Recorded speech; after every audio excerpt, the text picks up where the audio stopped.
ನಮಸ್ತೆ ವೀಕ್ಷಕರೇ, ನಾನು ನಿಮ್ಮ KN ರಾವ್ ಗುರೂಜಿ. ಇವತ್ತಿನ ವಿಷಯ 2026 ಜೂನ್ ತಿಂಗಳ ಭವಿಷ್ಯ. ಅದರಲ್ಲಿ ಮೀನರಾಶಿಯ ಗ್ರಹಗತಿಗಳು ಹೇಗಿರುತ್ತೆ, ಫಲಾನುಫಲ ಹೇಗಿರುತ್ತೆ ಅದನ್ನು ನಿಮಗೆ ತಿಳಿಸ್ಕೊಡ್ತೀನಿ. ಅದಕ್ಕಿಂತ ಮುಂಚೆ ಈ ಪೇಜನ್ನು ಲೈಕ್ ಮಾಡಿ, ಫಾಲೋ ಮಾಡಿ, ಆದಷ್ಟು ಶೇರ್ ಮಾಡಿ. ಮೊದಲನೇದಾಗಿ ಗ್ರಹಗತಿಗಳು ಯಾವ ರೀತಿ ಇರುತ್ತೆ ಅಂತ ತಿಳಿಸ್ಕೊಡ್ತೀನಿ. ಗುರು ಜೂನ್ 2ರಿಂದ 5ನೇ ಮನೆಯಲ್ಲಿ ಉಚ್ಚನಾಗಿ ಸಂಚರಿಸ್ತಾ ಹೋಗ್ತಾನೆ. ಇದರಿಂದ ನಿಮಗೆ ಸಂತಾನ ಭಾಗ್ಯ, ಬುದ್ಧಿಶಕ್ತಿ ಮತ್ತು ಅನಿರೀಕ್ಷಿತ ಯಶಸ್ಸನ್ನು ಕೊಡ್ತಾ ಹೋಗ್ತಾನೆ. ಶನಿ ನಿಮ್ಮದೇ ಸ್ಥಾನದಲ್ಲಿ ಇರೋದ್ರಿಂದ ಸಾಡೆ ಸಾತಿಯ ಪ್ರಭಾವ ಮಧ್ಯಮ ವರ್ಗದಲ್ಲಿ ಇರೋದ್ರಿಂದ ಕಠಿಣದ ಪರಿಶ್ರಮ ಮತ್ತು ಶಿಸ್ತು ಬಹಳ ಅಗತ್ಯವಾಗಿರುತ್ತೆ. ಮತ್ತು ರಾಹು ಕೇತು ವಿಚಾರದಲ್ಲಿ ನೋಡ್ತಾ ಹೋದರೆ, ರಾಹು 12ನೇ ಮನೆಯಲ್ಲಿ ಮತ್ತು ಕೇತು 6ನೇ ಮನೆಯಲ್ಲಿ ಇರೋದ್ರಿಂದ ಅನಗತ್ಯ ಪ್ರಯಾಣ ಮತ್ತು ರಹಸ್ಯದ ಖರ್ಚುಗಳು ಜಾಸ್ತಿ ಆಗ್ತಾ ಹೋಗುತ್ತೆ.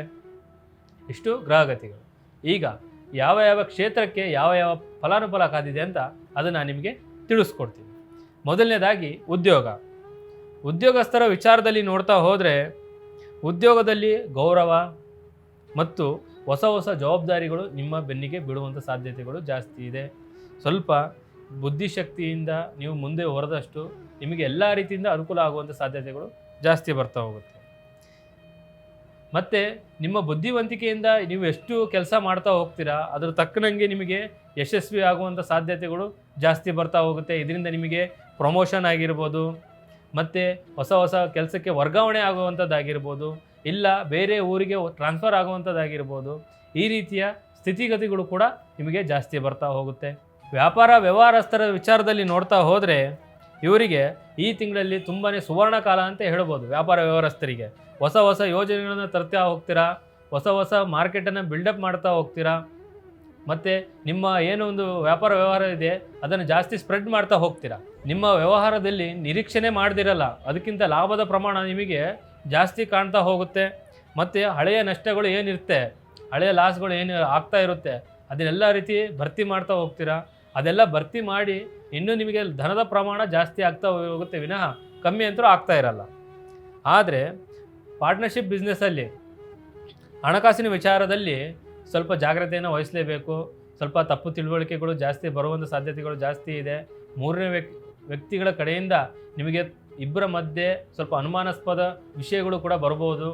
ಏನೇ ಇದ್ರೂ ಸಹಿತ ಇಬ್ಬರು ಕೂತು ಮಾತನಾಡೋದ್ರಿಂದ ಇಬ್ಬರಿಗೂ ಒಳ್ಳೆಯದಾಗುವ ಸಾಧ್ಯತೆಗಳು ಜಾಸ್ತಿ ಇದೆ. ಮತ್ತು ಶಿಕ್ಷಣ ವಿಚಾರದಲ್ಲಿ ನೋಡ್ತಾ ಹೋದರೆ, ವಿದ್ಯಾರ್ಥಿಗಳಿಗೆ ಜೂನ್ ತಿಂಗಳು ಅದ್ಭುತವಾದ ಫಲಿತಾಂಶಗಳು ತರುವಂಥ ಸಾಧ್ಯತೆಗಳು ಜಾಸ್ತಿ ಇದೆ. ಇವರಿಗೆ ಏಕಾಗ್ರತೆ ಪ್ರಮಾಣ ಕೂಡ ಜಾಸ್ತಿ ಆಗುವ ಸಾಧ್ಯತೆಗಳು ಜಾಸ್ತಿ ಆಗಿರೋದ್ರಿಂದ ಇವರಿಗೆ ಒಳ್ಳೆಯ ಮಾರ್ಕ್ಸ್ ಆಗಿರ್ಬೋದು, ಒಳ್ಳೆಯ ಫಲಿತಾಂಶ ಆಗಿರ್ಬೋದು, ಮತ್ತು ಕಾಲೇಜಿಗೆ ಒಳ್ಳೆಯ ಹೆಸರನ್ನು ತರುವಂಥ ಸಾಧ್ಯತೆಗಳು ಜಾಸ್ತಿ ಇದೆ. ಇವರಿಗೆ ನೆನಪಿನ ಶಕ್ತಿ ಎಷ್ಟು ಇರುತ್ತಪ್ಪ ಅಂತಂದರೆ, ಇವತ್ತು ಓದಿರೂ ಸಹಿತ ಇನ್ನು 3 ತಿಂಗಳು ಬಿಟ್ಟು ಕೇಳಿದರೂ ಸಹಿತ ಆ ಪ್ರಶ್ನೆಗೆ ಉತ್ತರ ಹೇಳುವಂಥ ಸಾಮರ್ಥ್ಯ ಕೂಡ ಜಾಸ್ತಿ ಆಗ್ತಾ ಹೋಗುತ್ತೆ. ಅಷ್ಟು ನೆನಪಿನ ಶಕ್ತಿ ಇವರಿಗೆ ಚುರುಕಾಗಿರುತ್ತೆ. ವಿದ್ಯಾರ್ಥಿಗಳಿಗೆ ಸ್ಪರ್ಧಾತ್ಮಕ ಪರೀಕ್ಷೆಗಳಲ್ಲಿ ಉನ್ನತ ಶ್ರೇಣಿಯ ಯಶಸ್ಸು ಸಿಗುವಂಥ ಯೋಗ, ಗುರುಬಲ ಎಲ್ಲ ರೀತಿ ಇವ್ರ ಕಡೆ ಇದೆ. ವಿದ್ಯಾರ್ಥಿಗಳಿಗೆ ಈ ತಿಂಗಳು ಸುವರ್ಣ ಕಾಲ ಅಂತಲೇ ಹೇಳ್ಬೋದು.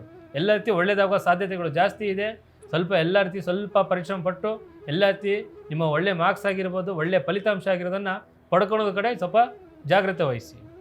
ಆರೋಗ್ಯ ವಿಚಾರದಲ್ಲಿ ನೋಡ್ತಾ ಹೋದರೆ, ಇವರಿಗೆ ದೇಹದಲ್ಲಿ ಸಣ್ಣ ಪುಟ್ಟ ಕಾಯಿಲೆ ಕಸಾಯಗಳು ಬರುವಂಥ ಸಾಧ್ಯತೆಗಳು ಜಾಸ್ತಿ ಇದೆ. ಇದರಿಂದ ಇವರಿಗೆ ಆಲಸ್ಯತನ, ಸೋಮಾರಿತನ ಜಾಸ್ತಿ ಆಗುವ ಸಾಧ್ಯತೆಗಳು ಜಾಸ್ತಿ. ಮತ್ತು ಇದರ ಜೊತೆಗೆ ಕಾಲು ನೋವಾಗಿರ್ಬೋದು, ಮಾನಸಿಕ ಆತಂಕಗಳಾಗಿರ್ಬೋದು ಕಾಣಿಸಿಕೊಳ್ಳುವಂಥ ಸಾಧ್ಯತೆಗಳು ಜಾಸ್ತಿ ಇದೆ. ಮತ್ತು ಇವರಿಗೆ ಏನಪ್ಪ ಅಂತಂದರೆ, ಗುರುವಿನ ಶುಭ ದೃಷ್ಟಿ ಇವ್ರ ಮೇಲೆ ಇರೋದರಿಂದ ಇವರಿಗೆ ದೊಡ್ಡ ಮಟ್ಟದ ಆರೋಗ್ಯ ಸಮಸ್ಯೆಗಳು ಬರೋದೇ ಇಲ್ಲ.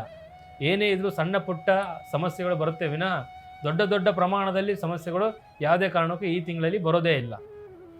ಮತ್ತು ಇದರ ವಿಚಾರದಲ್ಲಿ ಏನಪ್ಪ ಅಂತಂದರೆ, ಸ್ವಲ್ಪ ಆರೋಗ್ಯವಾಗಿ ಹೆಲ್ತಿ ಇರಬೇಕು ಅಂತಂದರೆ ಇವರಿಗೆ ಯೋಗ ಆಗಿರ್ಬೋದು, ಪ್ರಾಣಾಯಾಮ ಆಗಿರ್ಬೋದು, ಧ್ಯಾನ ಆಗಿರ್ಬೋದು ಮಾಡೋದ್ರಿಂದ ಸ್ವಲ್ಪ ಹೆಲ್ತಿಯಾಗಿರ್ತೀರ. ಸ್ವಲ್ಪ ಆದಷ್ಟು ವ್ಯಾಯಾಮದ ಕಡೆ ಸ್ವಲ್ಪ ಗಮನ ಹರಿಸ್ತಾ ಹೋಗಿ. ಇದರಿಂದ ನಿಮಗೆ ಒಳ್ಳೆಯದು, ಎಲ್ಲ ರೀತಿ ಅನುಕೂಲ ಆಗುವಂಥ ಸಾಧ್ಯತೆಗಳು ಜಾಸ್ತಿ ಇದೆ. ರೈತರ ವಿಚಾರದಲ್ಲಿ ನೋಡ್ತಾ ಹೋದರೆ, ಈ ತಿಂಗಳು ಇವರಿಗೆ ಸಮಾಧಾನಕರವಾಗಿರುತ್ತೆ. ಯಾಕಂದರೆ ತುಂಬಾ ಪ್ರಗತಿ ಆಗ್ತಾ ಹೋಗುತ್ತೆ. ಏನೇ ಮಾಡಿದ್ರು ಸಹಿತ ಎಲ್ಲ ರೀತಿ ಪ್ಲಸ್ ಪಾಯಿಂಟ್ ಆಗ್ತಾ ಹೋಗುತ್ತೆ ಇವರಿಗೆ. ಹೈನುಗಾರಿಕೆ ಅಥವಾ ತರಕಾರಿ ಬೆಳೆಗಳನ್ನು ಬೆಳೆಯೋರಿಗೆ ಏನಪ್ಪ ಅಂತಂದರೆ, ಮಾರುಕಟ್ಟೆಯಲ್ಲಿ ಒಳ್ಳೆಯ ಬೆಲೆ, ಎಲ್ಲ ರೀತಿ ಉತ್ತಮ ಲಾಭ ಎಲ್ಲ ರೀತಿ ಸಿಗ್ತಾ ಹೋಗುತ್ತೆ. ಇವರು ಏನೇ ಒಂದು ರೈತಾಪಿ ವರ್ಗದವ್ರು ಏನೇ ಒಂದು ಕೆಲಸ ಮಾಡಿರೋ ಸಹಿತ ಇವರಿಗೆ ಈ ತಿಂಗಳಲ್ಲಿ ಒಳ್ಳೆಯ ಲಾಭ ಸಿಗುವಂಥ ಸಾಧ್ಯತೆಗಳು ಜಾಸ್ತಿ ಇದೆ. ಪ್ರೀತಿ ಪ್ರೇಮ ವಿಚಾರದಲ್ಲಿ ನೋಡ್ತಾ ಹೋದರೆ ಪ್ರೇಮಿಗಳ ನಡುವೆ ಇಬ್ಬರ ಮಧ್ಯೆ ಒಳ್ಳೆಯ ಬಾಂಧವ್ಯ ಇನ್ನೂ ಗಟ್ಟಿತನ ಆಗ್ತಾ ಹೋಗುತ್ತೆ. ಇಬ್ಬರ ಮಧ್ಯೆ ಮಧುರತೆ ಜಾಸ್ತಿ ಆಗ್ತಾ ಹೋಗುತ್ತೆ. ಇಬ್ಬರ ಮಧ್ಯೆ ಪ್ರೀತಿ ಪ್ರೇಮ ವಿಶ್ವಾಸ ಎಲ್ಲ ರೀತಿ ಕೂಡಿ ಬರ್ತಾ ಹೋಗುತ್ತೆ. ಮತ್ತು ನೀವು ಪ್ರೀತಿ ಮಾಡ್ತಾ ಇರ್ತೀರ, ಇಷ್ಟು ದಿನ ಮನೇಲಿ ಹೇಳ್ತಾ ಇರಲ್ಲ, ಈ ತಿಂಗಳು ಹೇಳೋದ್ರಿಂದ ಅದು ಮದುವೆ ತನಕ ಹೋಗೋ ಸಾಧ್ಯತೆಗಳು ಜಾಸ್ತಿ ಇದೆ. ಗುರು ಹಿರಿಯರ ಸಮ್ಮುಖದಿಂದ ಅವರೇ ಕೂತು ಮಾತನಾಡೋದ್ರಿಂದ ಮದುವೆ ಕಂಕಣ ಭಾಗ್ಯ ಕೂಡ ಕೂಡಿ ಬರ್ತಾ ಹೋಗುತ್ತೆ. ಸ್ವಲ್ಪ ಮನೆಯಲ್ಲಿ ಹೇಳೋಕ್ಕೆ ಟ್ರೈ ಮಾಡಿ. ಮದುವೆ ವಿಚಾರದಲ್ಲಿ ನೋಡ್ತಾ ಹೋದರೆ ಈ ತಿಂಗಳಲ್ಲಿ ಈ ರಾಶಿಯವರಿಗೆ ಕಂಕಣ ಭಾಗ್ಯ ಕೂಡಿ ಬರುತ್ತೆ. ಒಳ್ಳೆಯ ಸಂಗಾತಿ ಸಿಗ್ತಾ ಹೋಗ್ತಾರೆ. ಒಳ್ಳೆಯ ಕಡೆ ಸಂಬಂಧ ಹುಡುಕಿಕೊಂಡು ಬರ್ತಾ ಹೋಗುತ್ತೆ. ಸ್ವಲ್ಪ ಗುರು ಹಿರಿಯರು ಸ್ವಲ್ಪ ಕೇರ್ಲೆಸ್ ಮಾಡೋದನ್ನು ಬಿಟ್ಟು ಹುಡುಕೋದ್ರಿಂದ ನಿಮಗೆ ಎಲ್ಲ ರೀತಿ ಕಂಕಣ ಭಾಗ್ಯ ಕೂಡಿ ಬರುತ್ತೆ. ಮತ್ತು ವೈವಾಹಿಕ ಜೀವನದಲ್ಲಿ ನೋಡ್ತಾ ಹೋದರೆ ಸಂಗಾತಿಯೊಂದಿಗೆ ಇಷ್ಟು ದಿವಸ ಏನು ಭಿನ್ನಾಭಿಪ್ರಾಯಗಳು ಇರುತ್ತೆ ಅದೆಲ್ಲ ರೀತಿ ದೂರ ಆಗ್ತಾ ಹೋಗುತ್ತೆ. ಇಬ್ಬರ ಮಧ್ಯೆ ಸುಖ ಶಾಂತಿ ನೆಮ್ಮದಿ ನೆಲೆಸ್ತಾ ಹೋಗುತ್ತೆ. ಮತ್ತು ಹಣಕಾಸಿನ ವಿಚಾರದಲ್ಲಿ ನೋಡ್ತಾ ಹೋದರೆ ಇವರಿಗೆ ಗುರುಬಲದಿಂದ ಆದಾಯದ ಹೊಸ ಮೂಲಗಳು ಸೃಷ್ಟಿ ಆಗ್ತಾ ಹೋಗುತ್ತೆ. ಆರ್ಥಿಕ ಪರಿಸ್ಥಿತಿ ತುಂಬಾ ಭದ್ರವಾಗಿರುತ್ತೆ. ಎಲ್ಲ ರೀತಿಯಿಂದನೂ ಹಣ ಬರ್ತಾ ಹೋಗುತ್ತೆ, ವಿನಃ ಲಾಸ್ ಅಂತೂ ಆಗ್ತಾ ಇರಲ್ಲ. ನೀವು ಶೇರ್ ಮಾರ್ಕೆಟಲ್ಲಿ ಆಗಿರ್ಬೋದು, ಇಲ್ಲ ಯಾವುದೇ ಒಂದು ಬೇರೆ ಸ್ಥಳದಲ್ಲಿ ಇನ್ವೆಸ್ಟ್ಮೆಂಟ್ ಮಾಡೋದ್ರಿಂದ ಸ್ವಲ್ಪ ಜಾಗರೂಕತೆಯಿಂದ ಇನ್ವೆಸ್ಟ್ಮೆಂಟ್ ಮಾಡಿದಷ್ಟು ನಿಮಗೆ ಧನ ಲಾಭ ಆಗುವ ಸಾಧ್ಯತೆಗಳು ಜಾಸ್ತಿ ಇದೆ.